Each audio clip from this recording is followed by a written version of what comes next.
What's going on, everyone? It's Sean with another Tesla video, and I've got another friend here, Carissa, who I met at a previous employer, and we've kept in touch. You are now a Model 3 owner, which we'll get to in just a second, and we've got some interesting topics. You've now owned the car for 6 months. Yes. And that was very exciting. It's a very excited response. Still giddy, I see. And you also rent your car out on Turo. I do. So, I do. so we're going to get into that as well. But this was, so when we met, we worked at the same software company, and I remember the day that they started taking reservations at the store. You stood in line. Like, when did you get in line at the Tesla store? Yes. I got in line at about 4:40 a.m.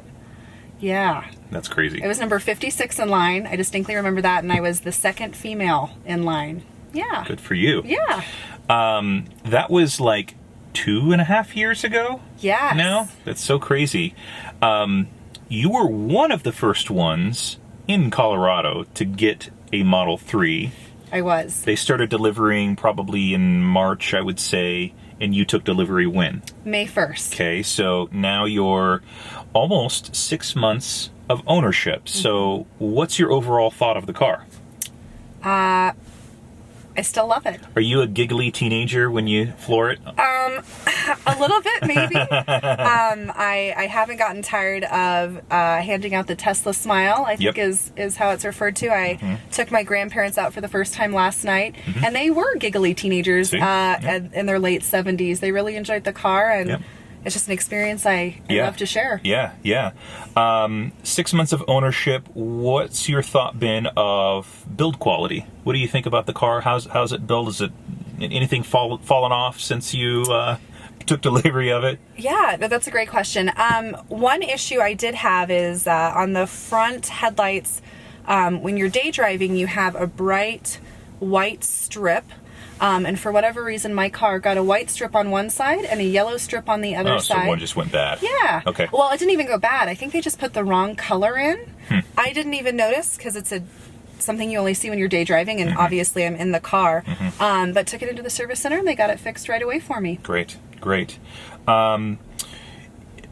How does this compare to, you also own a Honda, so it's not even a fair comparison in terms of performance, but when you rent this out on Turo, you use your Honda to get around and take care of your daughter. So when you get into this from the Honda, what are some of your first thoughts?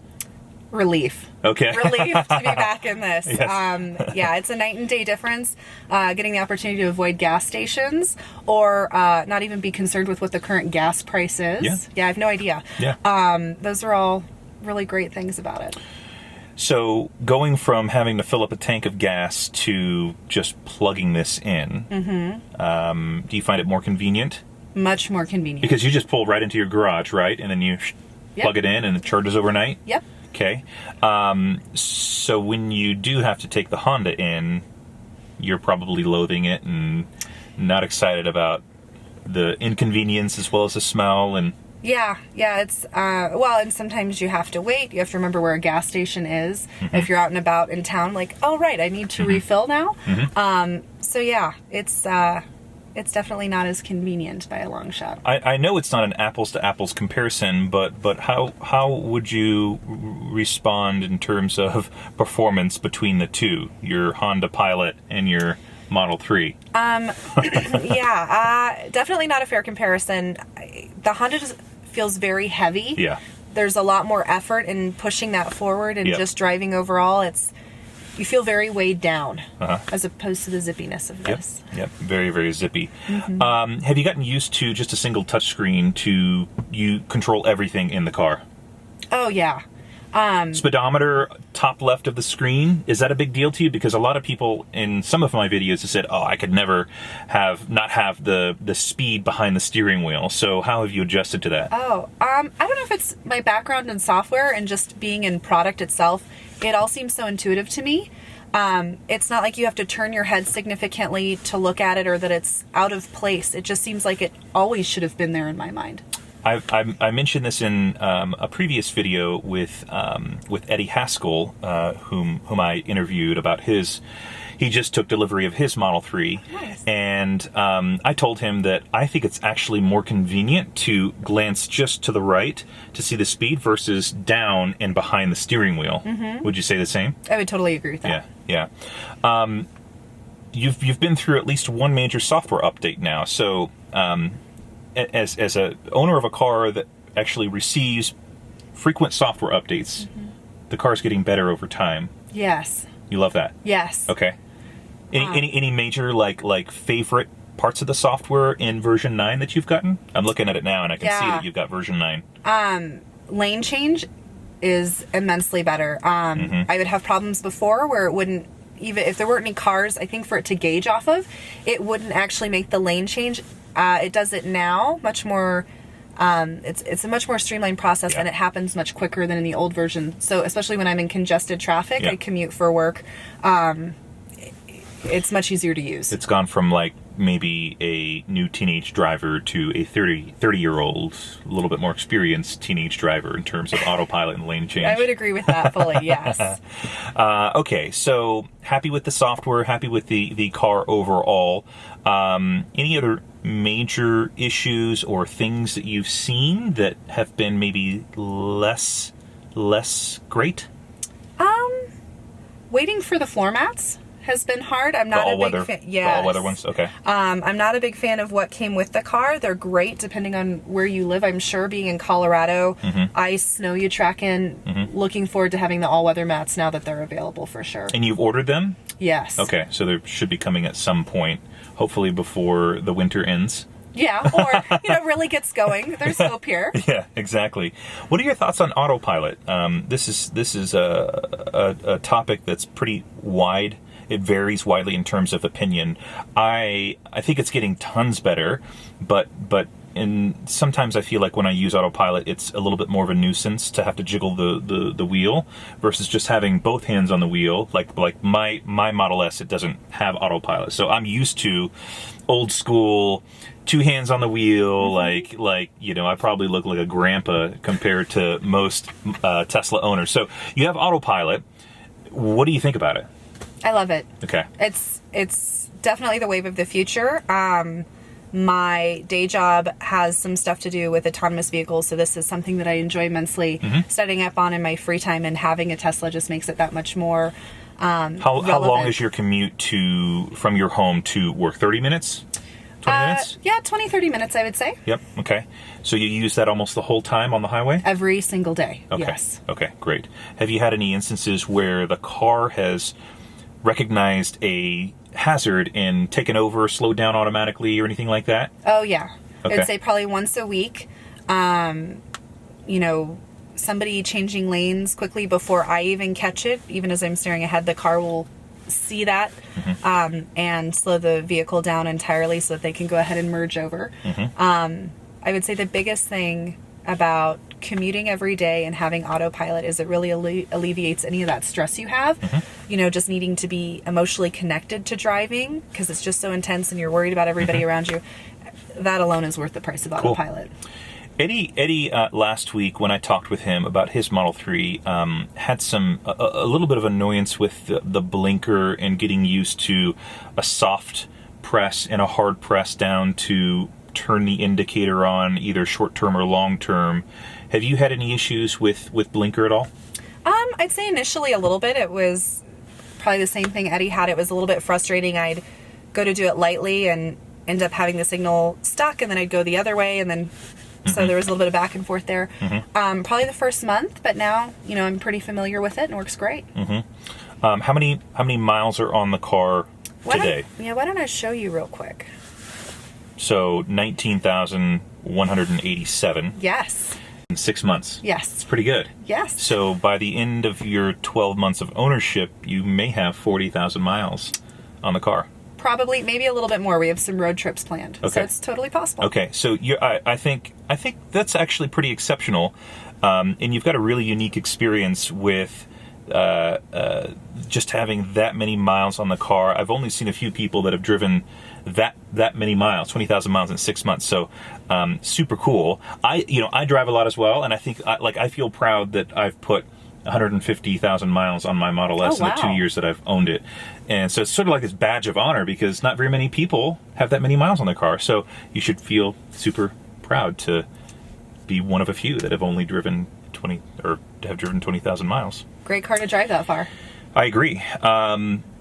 You have a special name for your car, and you've also got a license plate to match. So talk to me about that name, and for the very few 1% that don't know about what that means. Yeah, absolutely. I am in a small subset, I would say, of the female portion of the population that really appreciates Star Wars.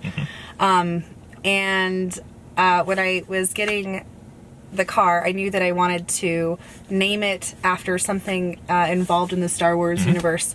So my car is the Death Star. Nice. I do have Death Star as my custom plate with the E being a 3 to kind of nod to it being a Model 3, which is great for me going to different cons and things like that. You get a lot. Do you get a lot of comments and people? I get people waving on the street. Is there like a special wave for Star Wars fandom? Not yet. No. That's something maybe I should work on. Yeah. Yeah, usually it's people roll down the window, they're like, your car, your plate, you're so cool. That's awesome. It's nice to have that every once in a while, yeah. All right, so congratulations on 6 months of ownership and nearly 20,000 miles. Thank you. We didn't cover this, but this is the long-range rear-wheel drive car. So are you going to have a second set of tires and wheels for this one since we get some snow here in Colorado? Yeah, absolutely. Colorado has a wide range day to day from what the weather can be like. So I will definitely be getting winter tires here in the next couple weeks. I would like to get a second set of rims. I have the 18-inch ones. So I'm not sure if that'll happen this season or not. I'd really like to get another set of 18-inch for it, just to be able to swap them out a little bit more easily. Okay, so there's a chance you might just put the winter tires on these? Yes. Okay, great. All right, so let's go into a topic that I don't know if exists. Actually, I mean, I'm sure there's some people who are putting their Teslas on Turo. I know because I've actually rented them, but I don't know if there's any videos out there documenting and kind of breaking down like what exactly is involved with that and how often is it rented, and do you make money on it? Is it a loss? Is it a profit? So let's jump into that as well, because I'm super excited about this particular topic. Absolutely. Why in the world would you want to put a Tesla on Turo that you've waited for 2.5 years for? Great question. You probably get that often. I do. And then I get a really weird look afterwards usually. For me, I love the car. I love having it. I also love not having to make my car payment. Yep. And this is not a new concept for you because you also have you also rent out a Airbnb house. Yes, I do. So this whole concept of the sharing economy and leveraging your assets to be able to pay for them and in many cases make money is something that you're pretty good at. So did you have some huge concerns or reservations about giving complete strangers your car? No. Okay. Yeah, usually that. Yep. I've been doing it with my house for 2 years. Yes. I've had people who have stayed with me while I've been in the house, and I also rent the full house out for special occasions. So I'm pretty familiar with the concept of what that looks like and the relationship you have the opportunity to build with people from all over the world.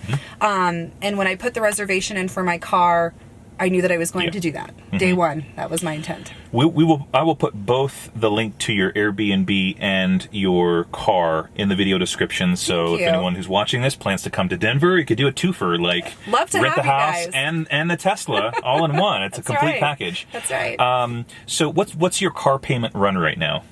My car payment is right around, I'd say, $760. Okay. Yep. And how often are you renting out the Tesla? Because so I just had another thought. Like at this point, so it's almost November of 2018. This is after Tesla had their massive delivery quarter in Q3. There's now tons more Model 3s on the road. So at the time that you took delivery of this and put it on the Turo marketplace, it was sort of a rarity. So absolutely. How has that been since you put it on the marketplace, and then comparing it to after Q3, where there's suddenly more Model 3s on the road? Absolutely. So when I first got the car, I think there were maybe one or two other Model 3s on Turo in the Denver area altogether. You know, being the first in the area, people would stop me. I'd be parked at the grocery store parking lot, and people would celebrity. come up and look at the car. Yeah, it's a great feeling. It is. You know, which was a great opportunity to talk to people who were like, we're really thinking about getting one. We would love to take one for a test drive, for me to share, you know, well, if you want to rent mine. So people rented it on Turo just to experience and see if they liked it and wanted to buy one? Yes. Okay. So a lot of that, it was a lot of one-day rentals, people just seeing if they wanted to go ahead. They'd already put the reservation if they wanted to go ahead and order. Yep. And it's been really interesting with Q3 and how that shifted. I don't rent the car any less. Okay. I just have longer rentals. Business people coming into town. Actually, a lot of Model S and X owners from out of area that want to experience what the Model 3 is while they're on vacation. Yep. So it's been very steady in the amount of income I've made. The reservations just look a little bit different. How often are you renting it out on a monthly basis? Is it most weekends? Is it weekdays? It can vary. I would say it's gone at least one weekend every month, probably a total of 7 to 10 days altogether, and I get to drive it the rest of the time, which is pretty great. So yeah. How often is that covering your car payment? I have not had to make a car payment myself or insurance since I've had the car. Crazy. Yeah. That's great. So it's turned out to be a good business idea for you. Have people taken pretty good care of the car? Absolutely. When it's being rented? Yeah, my rental model looks a lot different than some other people who use Turo. You definitely have the individuals who bought the car with the intent of having it rented out all the time. They do a lower price point, lower mileage count for the rental, and they rent it out continuously, I'm sure. They also get a lot more wear and tear, and because of the price point, their clientele looks a little bit different than mine. Sure. For me, I made the decision that I'm happy to provide more mileage. I do $250 a day, which is pretty high, especially for a Tesla.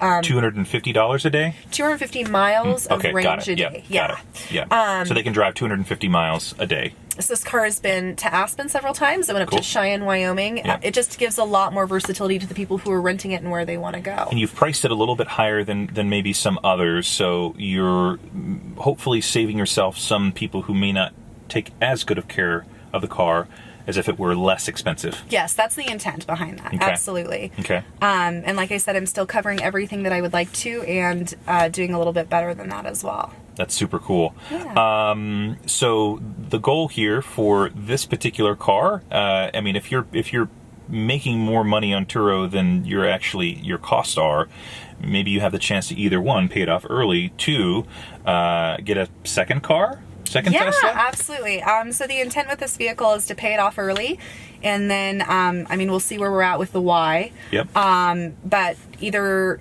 get in line for a Y and have that experience, which I'm sure will be great, or get a performance Model 3. The process of putting your car on Turo, what was that like? Yeah, Pretty easy, simple? Oh, very, very easy, very straightforward. I will say, for anything you ever want to do with the shared economy, pictures are the most important thing. Yeah. You want people to understand the quality of what they're taking a look at, and it also shows how well you take care of the car. You can do it with your standard iPhone. Yeah. Take some really great pictures, make sure the lighting's good. They all have guides for what they want to see, which makes it very easy to do.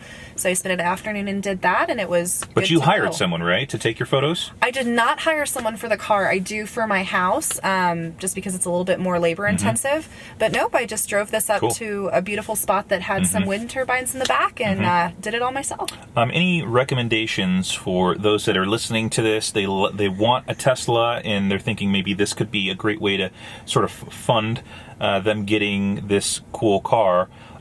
Tips on Turo tips. Turo tips for owners of cars, who will put it up on the network. Great question. I would say the biggest thing, I've probably talked to 10 or 12 individuals who own Teslas that have considered doing this, because I'm pretty open about talking about it and how beneficial it is for me in my life.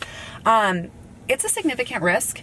And I find that a lot of people, when you start talking about that, my car has significant rim damage. I'm not sure if you've talked about it before, but parallel parking, things like that, it's really easy to scrape up the rims.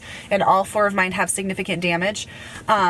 which I knew was a risk I was taking on. People have the best intentions. It's definitely something that I've priced out to know what the fee is on top of the rental. Yeah. Taking extensive pictures before and after the rental is really important, so everybody knows what the condition was and what the expectations are. So yeah, that's what I find most often is people, when it really gets down to it and you're talking about something as phenomenal as this vehicle, they don't really want to take the risk on of letting strangers drive their car, which is totally okay. Yep.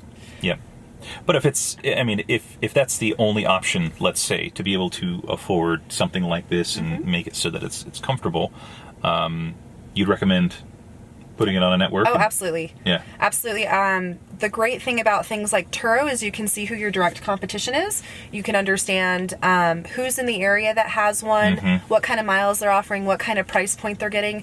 I strongly suggest never using the platform provided algorithm to price your car. I would be getting less than half of what I actually get for my car if I use that. So yeah, I'd say do the legwork yourself. It's super easy, very easy to tweak it if you need to. If weekends you'd rather have your car and you want to price that a little bit higher to make it worth your while to have it gone. It's just really a measure of what level of effort you want to put in and how much you want to make. You really control all that yourself. I love it. Yeah, and I've had some experience with that. When I got my S, I kept my Subaru and rented it out on Turo until I found a private party buyer. Nice. So I had some experience with that too, and people don't take as good of care of the car as you would, but as long as you understand that, then it could be a potentially great model for getting into a Tesla. Fully agree. Cool. So when all is said and done, recommend your Model 3? Yes. Recommend Turo? Oh, absolutely. Absolutely. Awesome. Well, Carissa, thanks so much for taking the time to give some insight for those that are thinking about buying a Model 3, as well as maybe considering putting it on Turo as a way to finance and make some extra cash as well. Clearly, you've done quite well so far. Thank you. With that. So thank you, and we'll talk soon. Absolutely. Thanks, everybody. Yep. So check out her links for Airbnb and Turo rental, and then I'll also do her code. We can do your code, right, for the $25 or credit? Yeah, Turo absolutely. Credit. I'll put that in there as well. And then I guess if they go to your site, it's probably, they can find it in the description of the Turo thing. So just disregard everything that I just said. The link for the Turo thing will work. All right, so there's one more thing that I want to interject here, because we got outside and we got to talking like, oh my gosh, we totally forgot to mention something. You were the owner of a Model 3 that actually happens to be the 3 that Eric and I hypermiled last May. It is. So you're living in a real person. This is not a fictitious person or car. No. I know some people online seem to think that this actually didn't happen. This is the car. Oh yeah, absolutely the car. I was actually reading through. Somehow it popped up on my Twitter notification. Someone liked a comment of my response to someone saying, "No, this is staged. It's not real. Tesla's paying you guys to do this publicity stunt for them. No, this was an owner's car. We did it." Some people even thought that you might be really upset. You were just... Oh, I do remember that. I remember reading those comments. Yeah, which was kind of funny. You were there. You were a really great sport about everything. I was. Considering the situation. Yeah, I was a little bit terrified to have my car that was less than a month old get towed.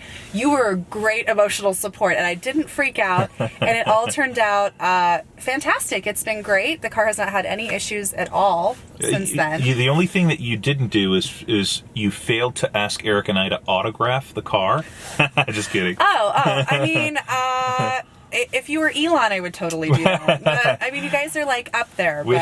We need to get a little placard once we get Guinness Book approved. You can have a plaque or something inside of the car that says, like that. This is the car, the very first Model 3 that has ever hypermiled. Yes. Well, I'll tell you, it's kind of exciting when I'm showing people the car and dropping it off for Turo. When I mention that, because I always do, their eyes light up. Some of them know exactly who you and Eric are. I have been asked if I can get them an autograph from you and Eric, and I've politely declined on your behalf, of course. I figure you don't have time for things like that. Funny. But yeah. Well, thank you for being such a good sport about it, and absolutely.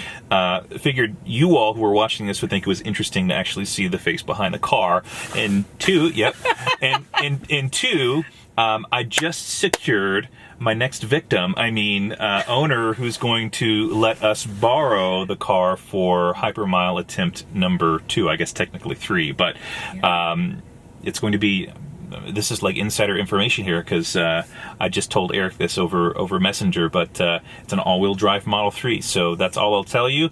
You'll have to stay tuned and be subscribed to get the updates on it. Do it. Subscribe. Do it. Thanks so much for tuning in, and if you found this one insightful and valuable, please consider subscribing to my channel.